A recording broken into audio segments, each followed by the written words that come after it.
ನಂತರ ರಾಜ್ಯ ಸಚಿವ ಸಂಪುಟ ಪುನಾರಚನೆ ಫಿಕ್ಸ್ ಅನ್ನುವಂಥ ಪ್ರಶ್ನೆ ಮೂಡ್ತಾ ಇದೆ.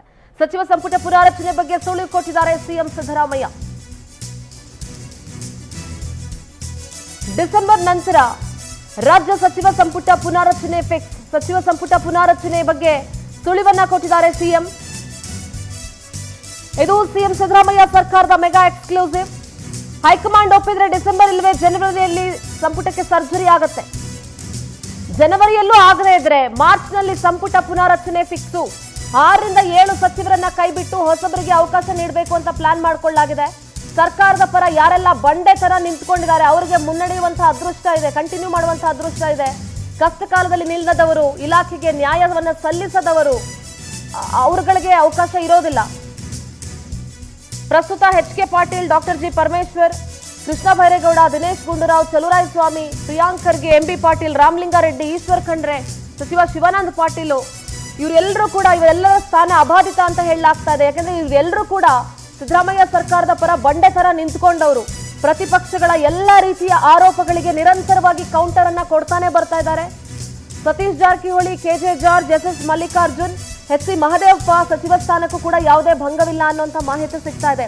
ಆದ್ರೆ ಇನ್ನುಳಿದವರಲ್ಲಿ ಕೆಲವರಿಗೆ ಸಚಿವ ಸಂಪುಟದಿಂದ ಕೊಕ್ ಸಿಗುವಂತ ಸಾಧ್ಯತೆ ಇದೆ, ಅವರನ್ನ ಹೊರಗಡೆ ಇಡುವಂತ ಸಾಧ್ಯತೆ ಇದೆ. ಯಾರೆಲ್ಲ ಸರ್ಕಾರದ ಪರವಾಗಿ ನಿಂತ್ಕೊಂಡಿದ್ದಾರೆ, ಸರ್ಕಾರದ ಸಂಕಷ್ಟದ ದಿನಗಳಲ್ಲಿ, ಕಷ್ಟದ ಕಾಲದಲ್ಲಿ ನಿಂತ್ಕೊಂಡು ಸರ್ಕಾರದ ಪರವಾಗಿ ಮಾತನಾಡಿಕೊಂಡು ವಿಪಕ್ಷಗಳ ಎಲ್ಲ ಆರೋಪಗಳಿಗೂ ಕೂಡ ಕೌಂಟರ್ ಅನ್ನ ಕೊಡ್ತಾ ಸರ್ಕಾರವನ್ನ ಪ್ರೊಟೆಕ್ಟ್ ಮಾಡ್ತಾ ಬಂದವರು ಯಾರಿದ್ದಾರೆ ಅಥವಾ ಸರ್ಕಾರದ ಪರವಾಗಿ ವಹಿಸ್ಕೊಂಡು ಮಾತನಾಡಿದವರು ಯಾರಿದ್ದಾರೆ ಅವರೆಲ್ಲರನ್ನ ಕೂಡ ಹಾಗೆ ಉಳಿಸ್ಕೊಳ್ಳುವಂತ ಸಾಧ್ಯತೆ ಇದೆ.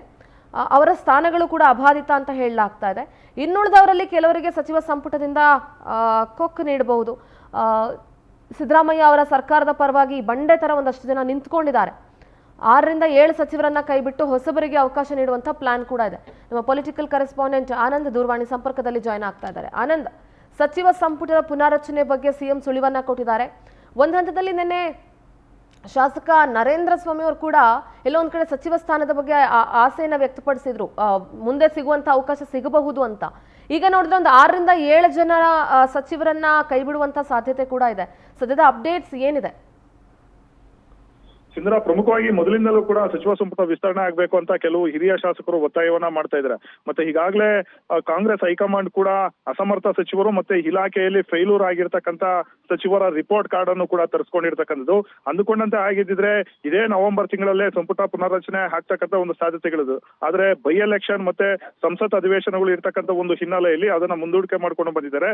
ಈಗ ಅಂತಿಮವಾಗಿ ಉಪಚುನಾವಣೆಗಳು ಎಲ್ಲ ಮುಗಿದ ನಂತರ ಈಗ ಡಿಸೆಂಬರ್ ಮೊದಲ ವಾರದಲ್ಲೇ ಸಂಪುಟಕ್ಕೆ ಒಂದು ಸರ್ಜರಿ ಮಾಡೋದಕ್ಕೆ ಹೈಕಮಾಂಡ್ ನಾಯಕರು ತೀರ್ಮಾನವನ್ನ ಮಾಡ್ಕೊಂಡಿದ್ದಾರೆ ಅನ್ನೋದು ವಿಚಾರ ಗೊತ್ತಾಗಿರ್ತಕ್ಕಂಥದ್ದು. ನಿನ್ನೆ ಪ್ರಮುಖವಾಗಿ ಸಿಎಂ ಸಿದ್ದರಾಮಯ್ಯನವರು ಡಿಸಿಎಂ ಗೃಹ ಸಚಿವರು ಸೇರಿದಂತೆ ಹಿರಿಯ ಸಚಿವರನ್ನ ಸಭೆಗೆ ಆಹ್ವಾನ ಮಾಡಿದ್ರು.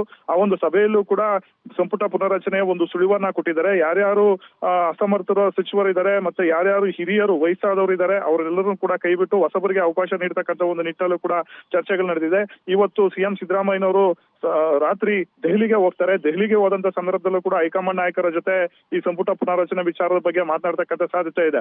ಮತ್ತೊಂದು ಕಡೆ ಹೈಕಮಾಂಡ್ ನಾಯಕರು ಮಹಾರಾಷ್ಟ್ರ, ಜಾರ್ಖಂಡ್ ಚುನಾವಣೆಗಳಲ್ಲಿ ಬ್ಯುಸಿ ಆಗಿದ್ದಾರೆ. ಜೊತೆಗೆ ಸಂಸತ್ ಅಧಿವೇಶನದಲ್ಲೂ ಕೂಡ ಅವರು ಬ್ಯುಸಿ ಆಗಿರ್ತಕ್ಕಂಥದ್ದು. ಹಾಗಾಗಿ ಪ್ರಮುಖವಾಗಿ ಜನವರಿ ತಿಂಗಳಲ್ಲಿ ಸಂಪುಟಕ್ಕೆ ಸರ್ಜರಿ ಆಗ್ತಕ್ಕಂಥ ಒಂದು ಎಲ್ಲಾ ಸಾಧ್ಯತೆ ಇದೆ. ಒಂದು ವೇಳೆ ಹೈಕಮಾಂಡ್ ಏನಾದ್ರೂ ಒಪ್ಪಿದ್ರೆ ಜನವರಿ ಅಥವಾ ಮಾರ್ಚ್ ತಿಂಗಳ ನಂತರ ಸಂಪುಟಕ್ಕೆ ಸರ್ಜರಿ ಆಗ್ತಕ್ಕಂಥ ಒಂದು ಸಾಧ್ಯತೆಗಳಿರ್ತಕ್ಕಂಥದ್ದು. ಒಟ್ಟಿನಲ್ಲಿ ಪ್ರಮುಖವಾಗಿ ಸರ್ಕಾರದ ಪರವಾಗಿ ಮತ್ತೆ ಆಕ್ಟಿವ್ ಆಗಿ ಯಾವ ಸಚಿವರು ಇದ್ದಾರೆ ಅವ್ರ ಒಂದು ಸ್ಥಾನ ಅಬಾಧಿತವಾಗಿದೆ. ಆದ್ರೆ ಯಾರು ಪ್ರಮುಖವಾಗಿ ಅಸಮರ್ಥರಿದ್ದಾರೆ ಅವ್ರಿಗೆ ಕೊಡ್ತಕ್ಕಂಥ ಸಾಧ್ಯತೆಗಳಿದೆ. ಥ್ಯಾಂಕ್ ಯು ಆನಂದ್ ನಿಮ್ಮೆಲ್ಲ ಮಾಹಿತಿಗೆ.